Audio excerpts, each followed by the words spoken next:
তীব্র তাপপ্রবাহের কারণে শিক্ষা প্রতিষ্ঠান খোলার পরদিন থেকে আবার বন্ধ ঘোষণা করা হলো। তবে প্রভাতী শাখায় ক্লাস হয়েছে প্রাথমিক স্কুলে, যদিও স্কুলগুলোতে শিক্ষার্থীদের তেমন উপস্থিতি দেখা যায়নি। শিক্ষকরা বলছেন সামনে পরীক্ষা, তাই শ্রেণীকক্ষে ক্লাস নেওয়াটা জরুরি। আর অভিভাবকরা বলছেন গতকাল ক্লাস করে অনেক শিক্ষার্থী অসুস্থ হয়েছে, তাই এই সময়ে ক্লাস না নেওয়ার আহ্বান জানান। প্রাইমারিতে সকালে ক্লাস শুরু হয়ে বেলা 11:30টায় শেষ হয়।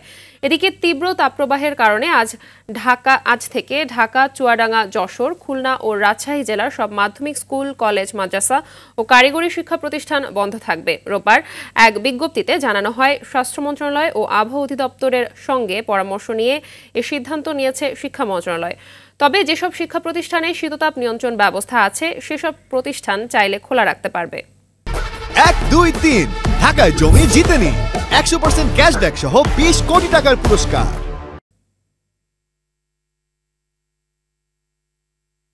গরমে ক্লাস করা যায় না, প্রচুর গরম। পড়াশোনা তো করতে হবে, সামনে তো পরীক্ষা আসছে, রুটিনও তো দিয়ে দেবে। গরম দিয়ে আমরাও আসলে বোরকা পরে সারাক্ষণ ক্লাস করি, আমাদেরও একটু খারাপ লাগে আর কি। তো সব কিছু মিলে আসলে আবার যে বন্ধ রেখেও আমরা পারতেছি না, আমাদের শিক্ষণ ঘাটতি হয়ে যাচ্ছে। অনেক শিক্ষার্থী আমাদের হয়ে গেছে, অসুস্থ হয়ে পড়ছে এত গরমে। 3-4 জন শিক্ষক অলরেডি অসুস্থ। পড়াশোনাও তো বন্ধ রাখতে পারি না আমরা আসলে।